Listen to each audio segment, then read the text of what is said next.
चलो सामने ध्यान देंगे इधर। चलो इससे पहले तक की क्लास में हम जो विभिन्न प्रकार के धर्मों के बारे में अध्ययन कर चुके हैं। इससे पहले तक अपन देखे थे पारसी धर्म तक पढ़े थे ना। कौन सा धर्म तक? तो धर्म वाला जो चीज था कल पूरा कंप्लीट हो गया था। आज हम लोग चालू करेंगे महाजनपद काल से। कहां से पढ़ेंगे कि महाजनपद काल क्या है और महाजनपद काल से संबंधित कौन कौन से क्वेश्चन आपके एग्जाम में आ सकते हैं, उनको पूरा ध्यान देना है। समझ आ पा रहा है ना? चलो तो महाजनपद काल के बारे में देखें कि क्या क्या आपको मुख्य रूप से पता होना चाहिए। तो जैसे अपन ध्यान देंगे, इससे पहले जो महाजनपद काल से पहले कौन कौन सी चीजों का अध्ययन कर चुके हैं उसको ध्यान देना आप लोग। उसके बाद अपन महाजनपद काल में आएंगे, ठीक है। तो महाजनपद काल से पहले अपन जो भारतीय जो इतिहास है, भारत का जो इतिहास है, इसको 3 भागों में देखे थे। 3 भागों में इसको बांट सकते हैं, जिसमें सबसे पहले क्या आता था बताओ? प्राग ऐतिहासिक। क्या आता था? प्राग ऐतिहासिक काल। उसके बाद आद्य ऐतिहासिक काल और तीसरा ऐतिहासिक काल। क्या आता है बता दो? ऐतिहासिक काल, ठीक है ना। चलो प्राग ऐतिहासिक काल में हम पूरा पढ़े पाषाण काल। कौन सा काल? तो इस समय तो उनको कुछ आता नहीं था, केवल जीवन यापन कर रहे थे, शिकार करना है और पेट भरना है। समझ आ पा रहा है? ये मुख्य उद्देश्य हुआ। लेकिन धीरे धीरे बहुत सारे चीज देखने मिला और जैसे नवपाषाण काल आया तो हुआ किसका खोज? तांबे का। किसका खोज? ये सब पढ़ चुके हैं। और तांबे के खोज के कारण आद्य ऐतिहासिक काल में जो आया सिंधु घाटी की सभ्यता। कौन सी सभ्यता? ये नगर के रूप में विकसित हो पाया केवल किसके वजह से? तांबे की वजह से। किसकी वजह से? तांबा। लेकिन फिर धीरे धीरे करके सिंधु घाटी की सभ्यता नष्ट हो गया बाढ़ के कारण। किसकी वजह से? बाढ़ के कारण सिंधु घाटी की सभ्यता नष्ट हो गया। फिर धीरे धीरे फिर इसके बाद ऐतिहासिक काल में जब अपन आए तो फिर हमको देखने मिला वैदिक सभ्यता। कौन सभ्यता? वैदिक सभ्यता या वैदिक काल। समझ आ पा रहे हैं? वैदिक काल में हम पढ़े आर्यों के बारे में। किसके बारे में? आर्यों के बारे में। और वैदिक काल भी 2 कैटेगरी में बांटते हैं, ऋग वैदिक काल और उत्तर वैदिक काल। इस प्रकार से हम बांटे थे। तो उत्तर वैदिक काल में हुआ था लोहे का आविष्कार। किसका आविष्कार? कौन से काल में? उत्तर वैदिक काल में किसका आविष्कार हुआ? लोहे का। और यही लोहे का आविष्कार आगे एक नगरी सभ्यता को जन्म दिया, लोहे का आविष्कार। और उसी को हम बोलते हैं महाजनपद काल। क्या बोलते हैं? तो महाजनपद काल एक नगरी सभ्यता था। केवल किसके खोज के कारण? लोहे का खोज कौन से काल में हुआ? उत्तर वैदिक काल, जो आगे नगर को विकसित कर पाया। जैसे कि नवपाषाण काल में किसका आविष्कार? तांबे का। तो एक नगरी सभ्यता को उसने जन्म दिया, जिसको हम सिंधु घाटी सभ्यता बोलते हैं। तो भारत के इतिहास का पहला नगरी सभ्यता बोलेंगे तो सिंधु घाटी की सभ्यता। लेकिन द्वितीय नगरी सभ्यता बोल दिया तो महाजनपद काल। क्या होता है? क्योंकि इससे पहले तो कुछ नगर वगर था ही नहीं, एकदम वो तो बहुत ही पिछड़े वर्ग थे पूरे। समझ आ रहा है? फिर नगर आपको देखने मिला, फिर आपका ग्रामीण आ गया। वैदिक काल क्या है? ग्रामीण सभ्यता। फिर वैदिक काल में जो लोहे खोज हुआ वो आगे नगर को विकसित कर पाया, और इसी को हम क्या बोलते हैं? महाजनपद काल। क्या बोलते हैं? और महाजनपद काल में भारत के अंतर्गत कुल कितने महाजनपदों का विकास हुआ? 16 महाजनपद। कितने महाजनपद? इसमें से 2 महाजनपद जो होंगे अभी वर्तमान के कंडीशन में, जब हमारा भारत पहले अखंड भारत था, जिसमें पाकिस्तान, अफगानिस्तान वो सब अपने भारत में ही था पहले, तो अखंड भारत के हिसाब से अगर देखें तो 16 महाजनपद। कितने महाजनपद? लेकिन अब बंटवारा होने के बाद अभी की स्थिति में हमारे भारत में आता है 14 महाजनपद। कितने महाजनपद? ये 2 महाजनपद भारत से बाहर आपको पाकिस्तान और अफगानिस्तान के कुछ बॉर्डर में मिलता है। आपका आया कि नहीं समझ में? तो वर्तमान में भारत के क्षेत्रफल में कितने महाजनपद आते हैं? तो 14।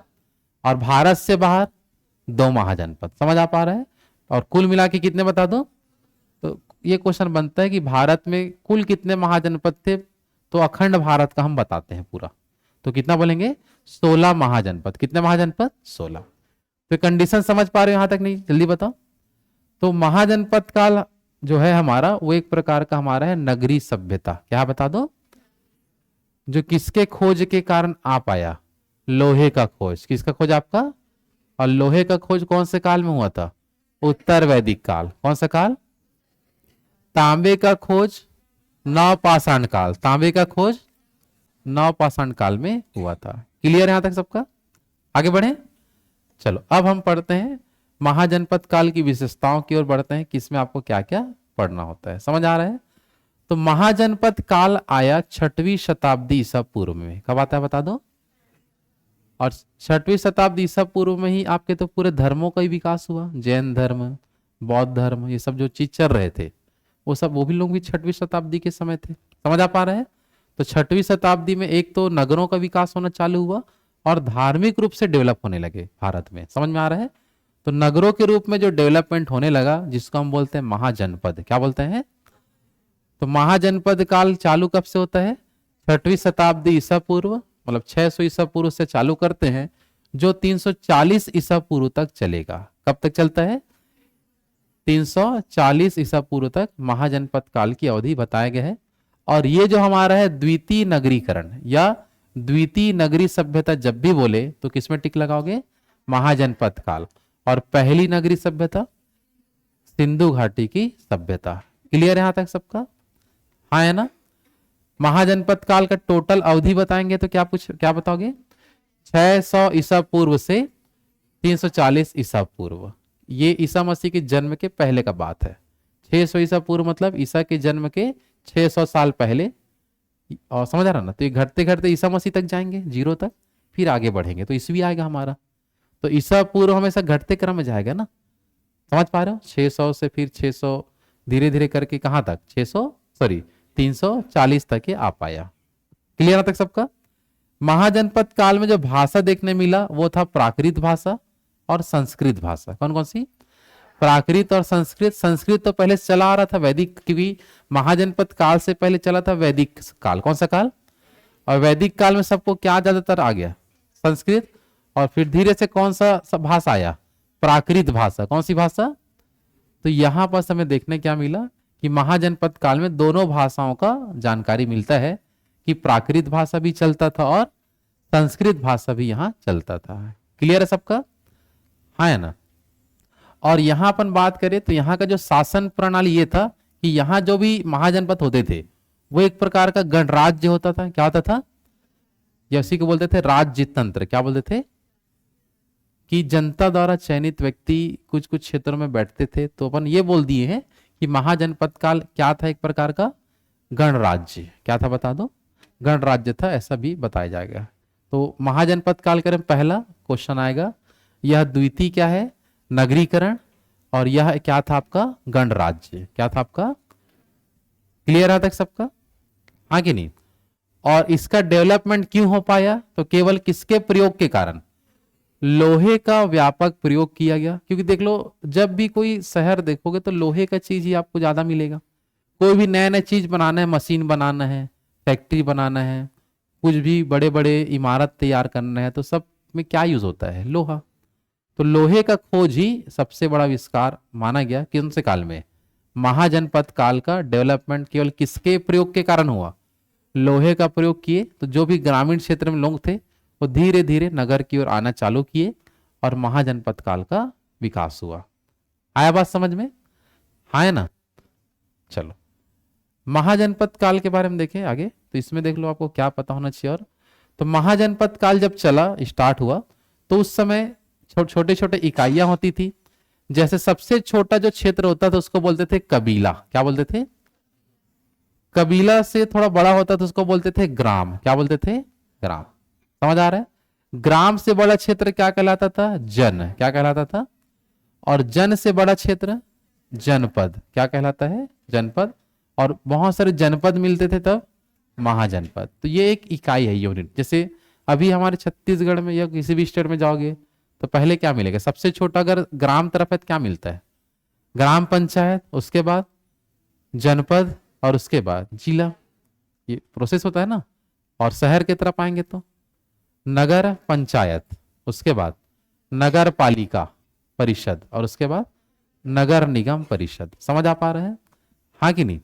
तो वैसी सेम कैटेगरी था महाजनपद काल में, मतलब 6वीं शताब्दी से, मतलब 600 ईसा पूर्व से 340 ईसा पूर्व तक का जब आप समय देखोगे तो उस समय भारत का स्वरूप कुछ इस प्रकार से था। सबसे छोटा इकाई बता दो, सबसे छोटा इकाई कबीला के बाद ग्राम, ग्राम के बाद जन के बाद जनपद, और जनपद के बाद, चलो फिर से बताओ, ये क्रम पूछता है कि महाजनपद काल में प्रशासन की जो इकाई का क्रम जमाइए। तो सबसे छोटा कबीला के बाद ग्राम के बाद जन के बाद जनपद, जनपद के बाद महाजनपद। क्लियर है सबका? आगे बढ़े, चलो। तो ये 6ठी शताब्दी के बारे में कुछ कंडीशन है। कुल कितने महाजनपद थे बता दो? 16 महाजनपद। कितने महाजनपद? तो वो 16 महाजनपद कौन कौन से थी उसके बारे में आपको समझना है, और उनकी राजधानी पूछा जाता है। क्या पूछा जाता है? कि कौन कौन से क्षेत्र में कौन कौन सा महाजनपद था, उसको आपको समझना है, ठीक है? तो भारत से बाहर कितने महाजनपद थे? 2 महाजनपद। उनका यदि हम नाम देखें तो सबसे ऊपर में जो दिख रहा है ये वाला, ये जो पाकिस्तान अफगानिस्तान के बॉर्डर वाला इलाके में आता ही है, ठीक है ना, जिसको हम बोलते हैं यहाँ पर कंबोज। क्या बोलते हैं? कंबोज। तो पहले तो हम नाम देखेंगे कि कौन कौन से क्षेत्र में कौन कौन से महाजनपद थे। समझ आ रहा है? तो पहले कौन सा महाजनपद? कंबोज, ठीक है। कंबोज के नीचे आएंगे पाकिस्तान तरफ, तो ये वाला जो अपन को मिलेगा यहां पास वाला, तो इसको बोलते हैं गंधार। क्या बोलते हैं? गंधार महाजनपद। क्लियर है सबका? तो पाकिस्तान से बाहर कितने महाजनपद? 2 महाजनपद। ये पहले याद रखना, कौन कौन सा? कंबोज और गंधार। कंबोज और, क्या कुछ गलत हो गया क्या? आगे बढ़े, चलो भारत के अंदर आते हैं, लाइन से अपन देखेंगे। तो यहां पास जो दिल्ली वाला जो क्षेत्र है, यहां पास जो महाजनपद था जिसका नाम क्या था? कुरु महाजनपद। क्या नाम है? राजधानी अभी याद करेंगे सबका, अभी पहले तो इंट्रोडक्शन हो रहा है कि कौन कौन से नाम से महाजनपद थे, जो इकाई थी बड़ी बड़ी। जैसे अभी अपन बोल सकते हैं भारत में कितने राज्य हैं? टोटल 28 राज्य। वैसे उस समय 6वीं शताब्दी के समय 16 ठो राज्य थे, ऐसे बोल सकते हैं, तुलना कर सकते हैं। और हर राज्य का प्रशासन अलग अलग लोग करते थे। अब जो शक्तिशाली होगा वो सब क्षेत्र को जीतेगा और पूरे भारत पे राज करेगा। तो सबसे शक्तिशाली था मगध। कौन सा था? वो धीरे धीरे सब महाजनपद को जीता और अखंड भारत पर राज किया पूरा। समझ पे आ रहा है? हाँ है ना? चलो, तो भारत से बाहर बता दो कौन कौन सा? कंबोज और गंधार। भारत के अंदर आएंगे तो सबसे पहले क्या मिलेगा? कुरु। कौन सा कौन महाजनपद? कुरु महाजनपद के नीचे आएंगे, यहां पास यूपी वाला एरिया है, तो यहां पास मिलेगा आपको कुरु के नीचे है पंचाल। क्या मिलता है? पंचाल महाजनपद। कौन सा महाजनपद है? पंचाल। पहले लाइन से ऐसे कवर करते हैं, ठीक है ना? क्लियर है सबका? चलो, पंचाल के नीचे आएंगे तो यहां पास आपका है कौशल महाजनपद। कौन सा है? कौशल महाजनपद। क्लियर है सबका? लाइन से बताओ। सबसे पहला भारत के अंदर में कुरु, कुरु के बाद पंचाल के बाद कौशल, पंचाल के बाद कौशल, है ना? कौशल के नीचे आपका है मुख्य रूप से इसमें नाम कुछ कुछ दिया नहीं है। हाँ, अच्छा, मल्ल है क्या? कौन सा महाजनपद है ये? मल्ल महाजनपद। थोड़ा डायग्राम को स्पष्ट रूप से बनाना है, अच्छे से समझ आ रहा है ना?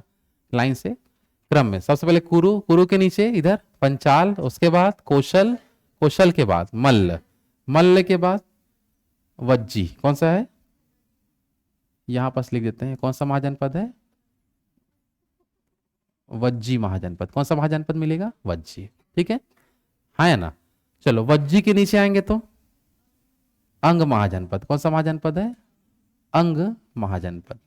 चलो फिर से बताओ, भारत से बाहर कंबोज और गंधार। भारत के अंदर सबसे पहले कुरु, कुरु के बाद पंचाल, फिर कौशल, फिर मल्ल, मल्ल के बाद वज्जी, वज्जी के बाद अंग। ठीक है, अब नीचे अपन आते हैं। ठीक है, आगे अंग के बाद अपन इधर आए तो क्या मिलेगा? मगध। कौन सा मिलता है? मगध, जो सबसे क्या था? शक्तिशाली। आगे सबको धीरे धीरे करके जीतेगा ये, मगध में ही रह के धीरे, मगध को ही अपन को मेन पढ़ना है दरअसल, जो पूरे महाजनपद काल में फेमस होगा वो। समझ आ पा रहा है, हाँ कि नहीं? तो ये आपका मगध वाला एरिया हो गया। मगध के नीचे इधर यहाँ पर देखो, उसके बाद मगध के बाद हमको क्या मिलेगा? काशी। क्या मिलता है ये वाला? काशी। इसको अपन कहाँ लिखे? चलो यहाँ लिख देता हूँ। यहाँ पास क्या मिलेगा आपको? काशी, काशी है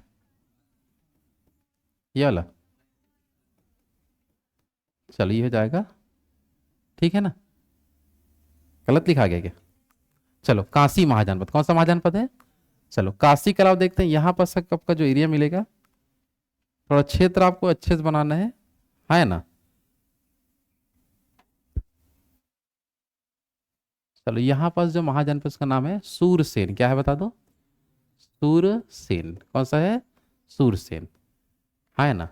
ये राजस्थान वाला जो, सॉरी राजस्थान गुजरात वाला जो एरिया मिलता है आपको, हाँ कौन सा? हाँ तो ठीक है ना, यूपी वाला एरिया है ना ये, ऐसा ठीक है ना? चलो आगे देखते हैं इधर। ये हमारा जो है मत्स्य, कौन सा है? मत्स्य महाजनपद। डायरेक्शन वैसी टाइप से दी है इसमें। कौन सा महाजनपद बताएंगे? मत्स्य भी है ना, मत्स्य। मत्स्य के नीचे वत्स्य है ये वाला। ये वाला क्या रहेगा आपका? वत्स्य।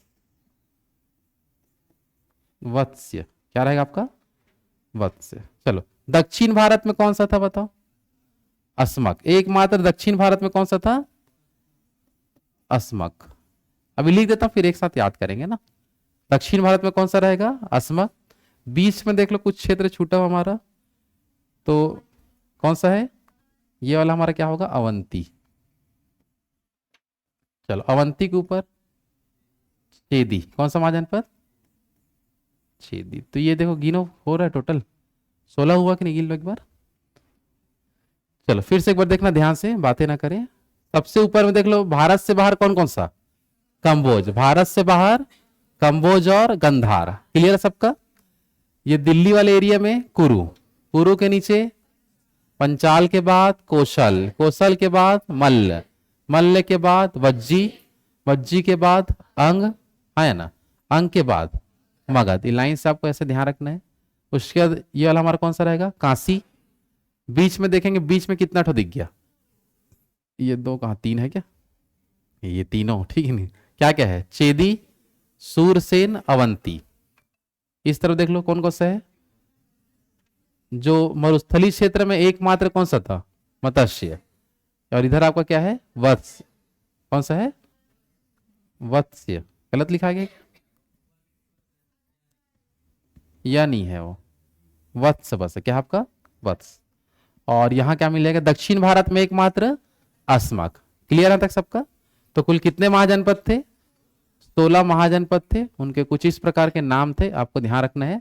इसमें से ये बताओ सबसे ज्यादा महाजनपद कौन से राज्य में थे? अगर क्वेश्चन आए तो उत्तर प्रदेश में। कहां थे बता दो? उत्तर प्रदेश। बिहार में कितने सारे थे? 3। बिहार में कितने? 3 महाजनपद याद रखें, जो बिहार वाला एरिया में अपन बताएंगे। ये वाला, ये 3 महाजनपद कौन से क्षेत्र में बता दोगे? बिहार वाले एरिया में। कौन कौन सा? वज्जी, अंग, मगध। ये तीनों कौन सा एरिया? बिहार। मध्य प्रदेश में कितने थे? मध्य प्रदेश में एक। कौन सा? अवंती। ये हमारा एमपी वाला बता देंगे अपन। कुछ कैटेगरी बांध देते हैं कि कौन, जो एक एक दो दो ठो को याद करेंगे अपन। जैसे कि बिहार में कितना ठो था? 3। नाम पूछेगा तो वज्जी, अंग, मगध। मध्य प्रदेश में कितना था? 1। दक्षिण भारत में बोल देगा तो 1। इसको अपन क्या मान के चलते हैं? एग्जाम में क्वेश्चन आता है दक्षिण भारत। तो दक्षिण भारत में एकमात्र जो महाजनपद का नाम क्या है? अस्मक। क्या नाम है? राजस्थान तरफ कितना ठो था? 1। राजस्थान वाला जो एरिया है यहां पर 1 ठो बताएंगे। समझ आ रहा है? बाकी देखो जो बच गए उसको गिनो, क्या क्या बच गया हमारा? काशी 1 हो गया, 2 3 4 5 6। और कौन सा है? सूरसेन। ठीक है ना? ये क्या हो गया? 7। और कौन सा बच गया? हाँ, पंचाल। टोटल कितने ठो था यूपी में?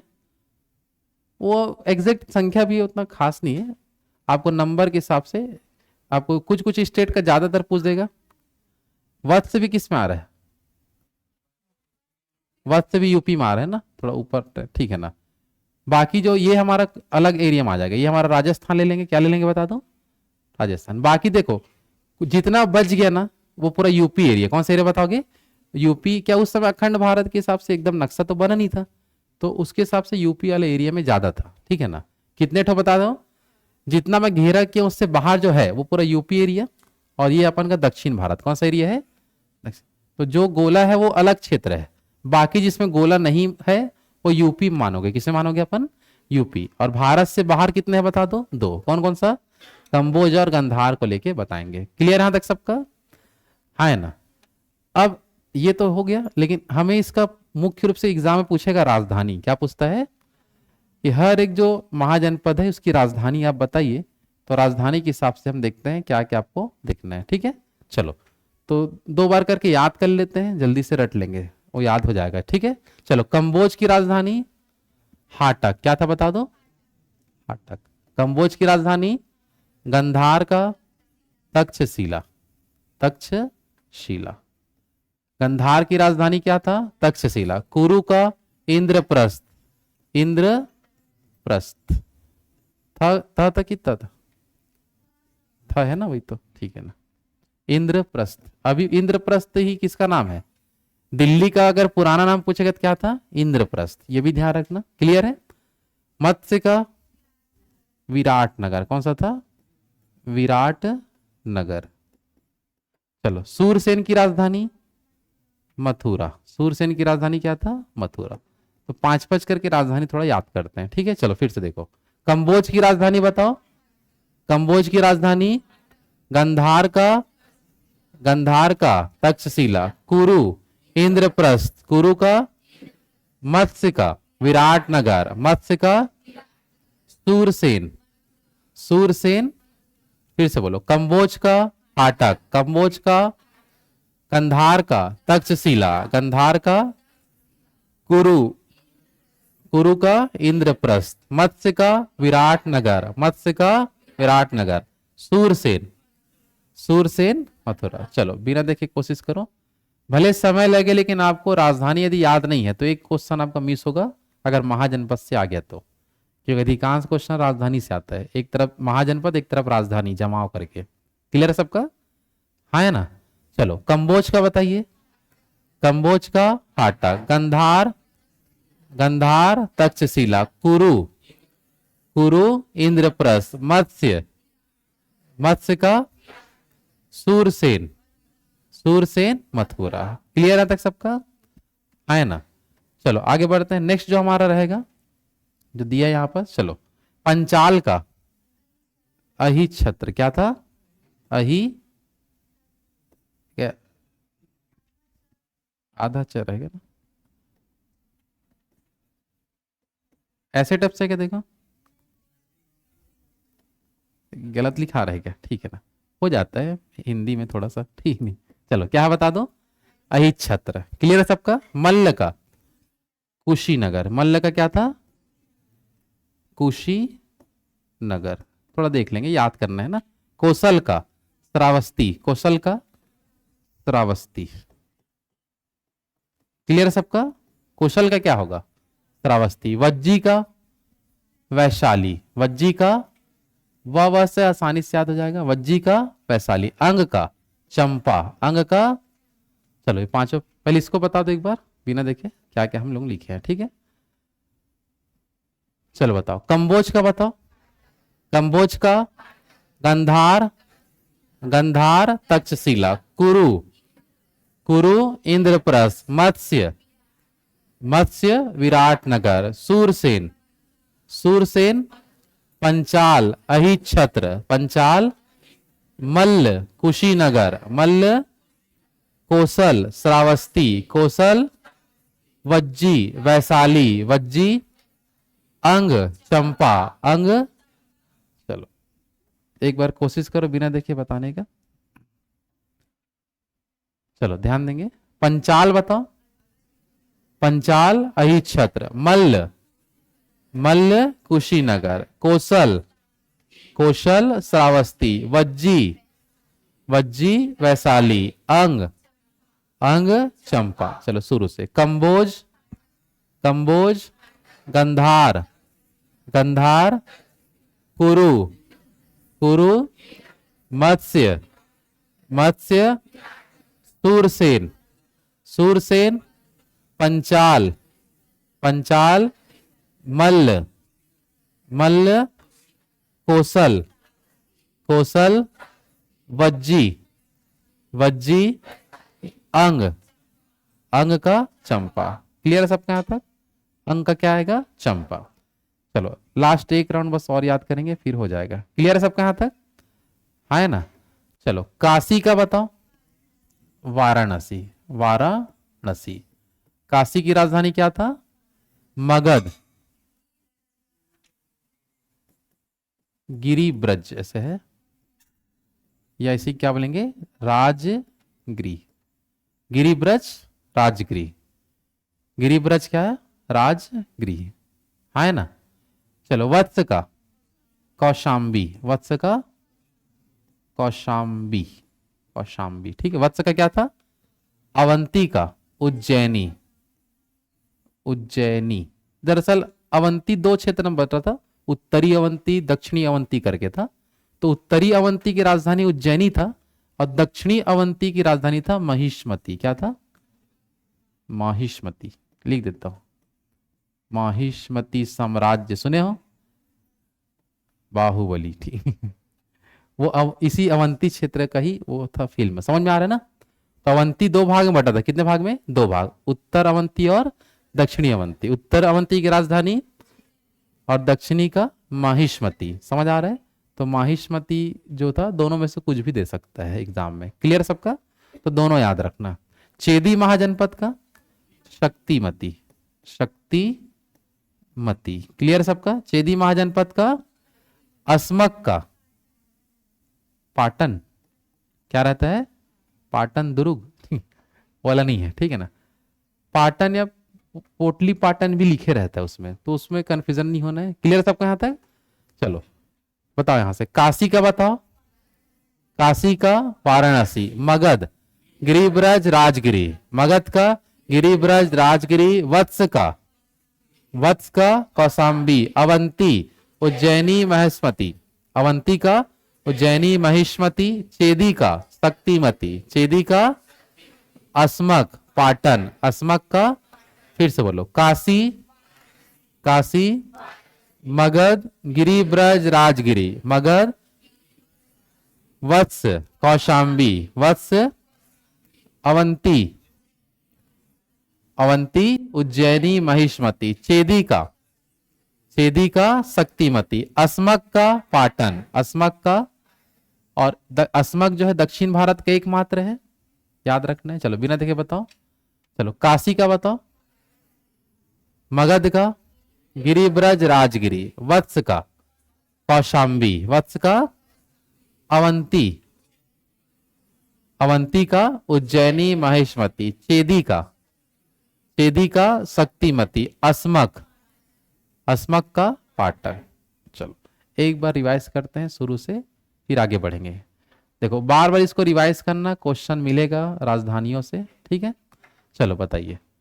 कंबोज का, कंबोज का हाटा, गंधार, गंधार, कुरु, कुरु, मत्स्य विराटनगर, मत्स्य विराटनगर, सूरसेन, सूरसेन मथुरा, पंचाल, पंचाल अहिछत्र, मल्ल, मल्ल कुशीनगर, कोसल, कोसल श्रावस्ती, वज्जी, वज्जी वैशाली, अंग, अंग चंपा, काशी, काशी वाराणसी, मगध गिरिब्रज राजगिरी, मगध का गिरिब्रज राजगिरी, वत्स का, वत्स का अवंती उज्जैनी, अवंती का उज्जैनी महिष्मती, चेदी, चेदी अस्मक, अस्मक का पाटन। समझ आ रहा है? छत्तीसगढ़ किस में आता था? मिट गया क्या? ठीक है, किस में आता था? इसलिए अपन चेदीसगढ़ बोलते थे। कौशल में भी आता था कुछ क्षेत्र, तो दक्षिण कौशल भी बोल देते थे। तो अपने सीजी में दो एक से अधिक महाजनपद का एरिया था अपने यहाँ। समझ आ पा रहा है? हाँ कि नहीं? चलो, तो ये टोटल कितने महाजनपद थे? 16। किस शताब्दी में थे? 6वीं शताब्दी में। कब से कब तक चले थे? 600 से 340 तक। ग्रामीण था कि शहरी था? शहरी सभ्यता। केवल किसके खोज के कारण? लोहे की खोज। ठीक है। सबसे पावरफुल महाजनपद मगध कौन सा था? तो मगध में जो राज करेगा वही भारत में राज करेगा, मान के चलेंगे। समझ आ पा रहे हैं? हाँ कि नहीं? तो मगध में जो भी राजवंश आगे आएंगे उसी समझेंगे। उससे पहले कुछ कुछ महाजनपदों की विशेषताएं हैं, फिर उन महाजनपदों का एक एक दो दो विशेषता पढ़ेंगे और लास्ट में पढ़ेंगे मगध के बारे में। किसके बारे में? और मगध में जो भी राजवंश आए हैं उनके बारे में जब हम कवर कर लेंगे तब महाजनपद काल खत्म। कौन सा काल खत्म? तो महाजनपद काल में मेन किसके बारे में पढ़ा जाता है? मगध के बारे में। किसके बारे में? वहां जितने वंश आए, राजा आए, उसके बारे में समझेंगे। क्लियर है सबका यहां तक? तो कुछ कुछ महाजनपदों के बारे में भी आपको जानकारी रखना है, जैसे कि आपका गंधार। गंधार कहाँ मिलेगा? पाकिस्तान। गंधार की राजधानी तक्षशिला से एक क्वेश्चन एग्जाम में बनता है। कौन सा क्वेश्चन बता दो? विश्व का सबसे प्राचीनतम विश्वविद्यालय। तो क्वेश्चन क्या बताओगे? तक्षशिला विश्वविद्यालय, जो कहाँ है? पाकिस्तान में। कहाँ है बता दो? पाकिस्तान। ये क्वेश्चन यहां से मिल जाएगा। क्लियर है सबका? तो महाजनपद काल का एक क्वेश्चन ये हो गया। एक क्वेश्चन आपको यहां से मिलेगा अस्मक वाले से। किससे मिलेगा? अस्मक जो था गोदावरी नदी के तट पर। किस नदी के तट पर? अगर हम नक्शा देखें तो यहां बस हम बना सकते हैं। कौन सा नदी? गोदावरी नदी। ये गोदावरी नदी का उद्गम होता है कौन सी पहाड़ी से? त्र्यंबकेश्वर की पहाड़ी। कौन सी पहाड़ी? जो नासिक महाराष्ट्र में मिलेगा। और यहीं पास से कौन सा नदी गुजरेगा? गोदावरी नदी। और उसी के तट पे क्या है? अस्मक। क्या मिलेगा? अस्मक। क्लियर सबका? तो अस्मक किस नदी के तट पर था बता दो? गोदावरी। अस्मक किस नदी के तट पर? और इसके अलावा दक्षिण भारत में और कोई था क्या? नहीं था। तो दक्षिण भारत में एकमात्र अगर महाजनपद का बात करें तो वो कौन सा था? अस्मक। कौन कौन से महाजनपद गण राज्य था, मतलब जनता द्वारा चयनित व्यक्ति वहां राज करता था? नहीं, बाकी तो युद्ध में जीत जीत के शासन को ग्रहण करते थे। कहा जनता द्वारा चयन होके राज किया जाता था? तो महाजनपद के अंतर्गत 16 में से 2 महाजनपद ही था गण राज्य। क्या था बता दो? एक था मल्ल महाजनपद और दूसरा था वज्जी। क्या कौन कौन सा? तो टोटल 16 महाजनपदों में से कौन कौन गण राज्य था? मल्ल और वज्जी। मल्ल और क्या था? उसमें से वज्जी के बारे में कुछ खास बात है, जैसे कि वज्जी की राजधानी क्या है? वैशाली। वज्जी की राजधानी। यहां किसका शासन था? लिच्छवी गणराज्य का शासन था। कौन सा गणराज्य? लिच्छवी कुल के लोग यहां रहते थे, तो लिच्छवी गणराज्य का क्या था? शासन। और ये विश्व का सबसे पुराना गणराज्य है। गणराज्य मतलब जनता द्वारा चयनित व्यक्ति जो शासन करते हैं उसको हम क्या बोलते हैं? गणराज्य। भारत भी अभी क्या है? गणराज्य ही है। जनता द्वारा चयनित व्यक्ति ही शासन करता है। तो वैसी विश्व में सबसे पहले बार जो गणराज्य बना था वो था आपका वज्जी। कौन सा था? तो इसलिए क्वेश्चन एग्जाम में आता है विश्व का सबसे पहला गणराज्य या सबसे पुराना गणराज्य कौन सा था? वज्जी। वज्जी में कुल 8 कुलों का संघ था। कितने कुलों का? 8 संघ थे। उसी संघ में से जैसे नॉमिनेट होते थे और उन लोग फिर उस क्षेत्र को चलाते थे। कुल कितने संघ होते थे? जैसे अभी पार्टी होता है ना, जैसे कमल पंजा से टप का, समझ आ रहा है ना? तो सब लड़ते हैं चुनाव उनाव, इसी में से एक जन जीतेगा और शासन करेगा। बात समझ पा रहे हो? तो वैसे उस समय कुल कितने संघ थे वहां? 8 ग्रुप थे, 8 संघ थे। उन्हीं में से उन लोगों को शासन के लिए भेजते थे। आया बात समझ में? हाँ है ना? तो देख लो, फिर से देखेंगे। तक्षशिला की विशेषता क्या है? विश्व का प्राचीनतम विश्वविद्यालय। अस्मक का खास बात, दक्षिण भारत का एकमात्र। गणराज्य कितने ठो थे? 2, मल्ल और वज्जी। दोनों में पुराना। तो भारत ही नहीं, पूरा विश्व में पुराना गणराज्य है। कितने संघ रहते थे? 8 प्रकार के संघ रहते थे जो वहां शासन चलाते थे। आया समझ में? आगे बढ़े। चलो फिर देखते हैं अपन मुख्य रूप से मगध के बारे में। किसके बारे में? मगध एक था सबसे शक्तिशाली महाजनपद। मगध क्या था बता दो? सबसे शक्तिशाली महाजनपद इसलिए था क्योंकि इसके पास था प्राकृतिक दुर्ग। क्या था बता दो? प्राकृतिक दुर्ग। दुर्ग मतलब किला होता है, लेकिन ये प्राकृतिक दुर्ग था। लोग कुछ किला वगैरह उतना नहीं बनाए थे क्योंकि इसके ऊपर में था गंगा नदी। कौन सा नदी? और उस समय नदियों को पार करने का मतलब होता है बहुत बड़ा काम कर लेना। समझ आ रहा है? अब गंगा नदी तरफ से मान लो कि मगध पर कोई युद्ध करने आएगा तो ऊपर तरफ से आएगा तो गंगा नदी को पार करना पड़ेगा। समझ आ रहा है? अगर मान लो कि मगध में अगर युद्ध करने आ रहा है कोई तो पश्चिम से आएगा तो सोन नदी को पार करना पड़ेगा। कौन सा नदी को? दक्षिण से आएगा तो बहुत बड़ा विंध्याचल पर्वत है, बहुत अधिक विशाल पर्वत है, तो विंध्याचल पर्वत को पार करने के बाद कहां पहुंचेंगे? मगध। पूर्व तरफ से आएंगे तो है कौन सा नदी? फाल्गु नदी। कौन सा नदी?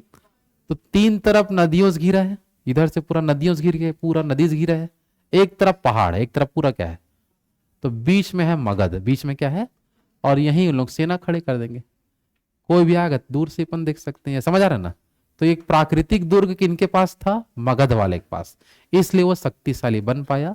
और बहुत ही अच्छा भूमि भी था ये, क्योंकि चारों तरफ नदियों से, तीनों तरफ नदियों से घिरा है, उपजाऊ भूमि है, फसल भी अच्छा हो सकता है, हर एक चीज का डेवलपमेंट मगध में ही हो रहा था, कि मगध में सुविधा बहुत ज्यादा था, पानी की कुछ कमी नहीं है। समझ आ पा रहा है? हर एक प्रकार का चीज किसके हाथ में था? मगध। कोई बाहर आने की सोच भी नहीं सकता था, सब तरफ से पूरा घिरा हुआ ये। और बाकी जगह क्या आता था? खुद से दुर्ग बनाते थे, सीमेंट ईमेंट। समझ रहे हो ना? आया बात समझ में?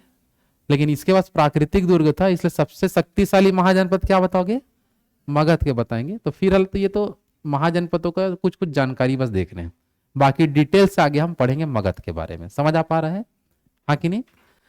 मत्स्य महाजनपद का खास बात क्या है? जो राजस्थान के एरिया में मिलेगा, और ये मरुस्थली क्षेत्र में स्थित एकमात्र महाजनपद था। कौन से क्षेत्र में?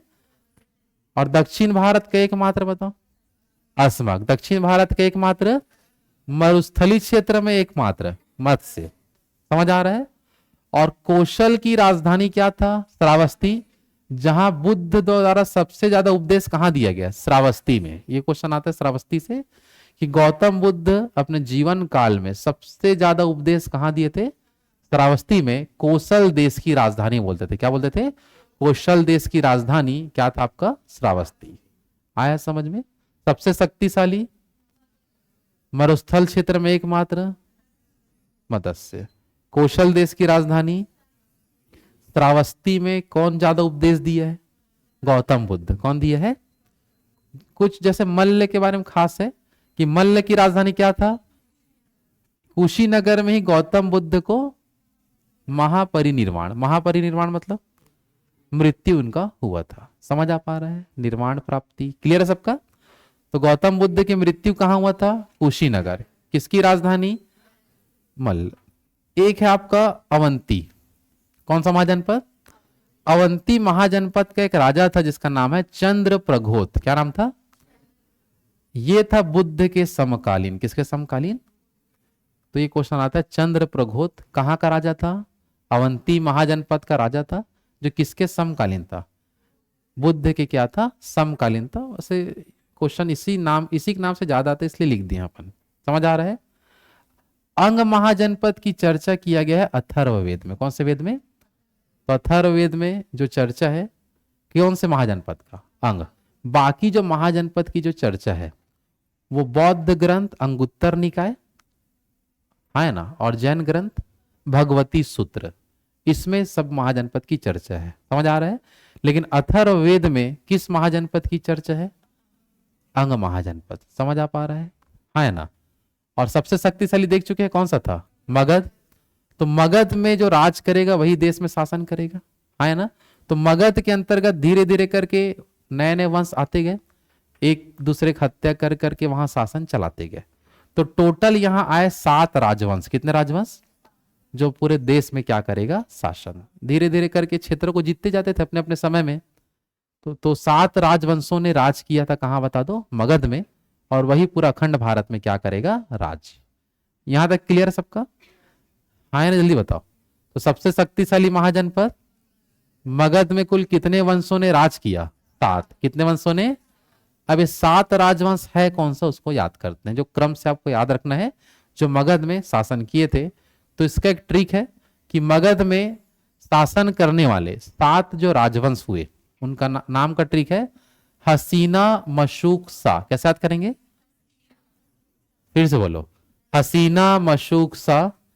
तो ह से आएगा हरियक वंश, ह से, सी से शिशुनाग वंश, सी से ना से नंदवंश, ना से म से मौर्य वंश। तो ये बहुत बड़ा टॉपिक रहेगा मौर्य वंश, समझ में आ रहा है? हाँ, अच्छा, हो जाता है गलती, ठीक है। क्या है ये? शिशु नाग है ना? चलो, शिशु नागवंश है ना, कौन सा आपका? शिशु नागवंश। क्लियर आता है सबका? चलो इसके बाद देखते हैं आगे।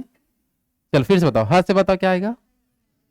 सी से शिशु नाग, न से म से मौर्य वंश, टू से आएगा शुंग वंश, टू से क से कण्व वंश, क से और सा से सातवाहन, स से। तो ये एक लाइन यदि याद है तो पूरापन को मुख्य रूप से 7 जो राजवंश है जो कहाँ राज किए हैं बता दो? मगध में। यही पूरा देश को संचालित करेंगे, देश को चलाएंगे। समझ आ पा रहे हैं? हाँ है ना?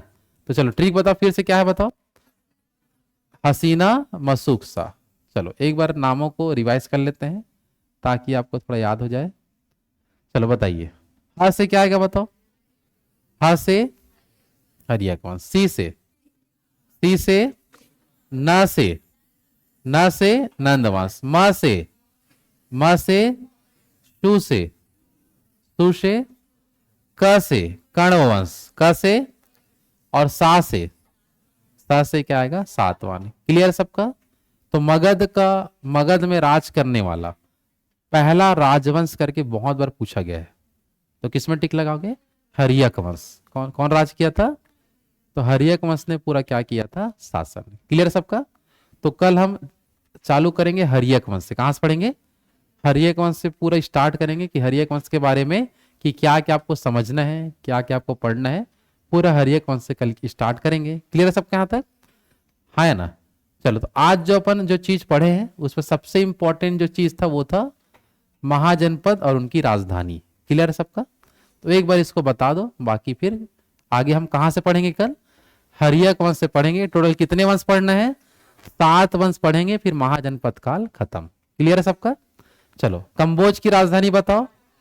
कंबोज का हाटा, गंधार तक्षशिला, कुरु का मत्स्य का सूरसेन, पंचाल, मल्ल, जोर से बोलो, कौशल, वज्जी, अंग, काशी, मगध, मगध का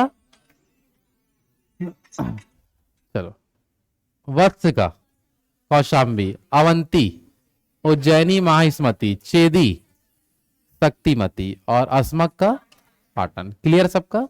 तो आज केवल कुछ नहीं है, इंट्रोडक्शन था महाजनपद का, कितने महाजनपद है और कुछ महाजनपदों में पूरा पढ़ना नहीं है। समझ आ रहा है? मेन मेन चीज तो बता दिया हूं जो आने लायक है, बाकी पूरा कल मगध के बारे में पढ़ेंगे। क्लियर है सबका यहाँ तक? चलो, तो आज यहाँ तक पूरा लिख लेना, नोट्स वगैरह रेडी कर लेना, है ना? बाकी इसका आगे कल देखते हैं, ठीक है?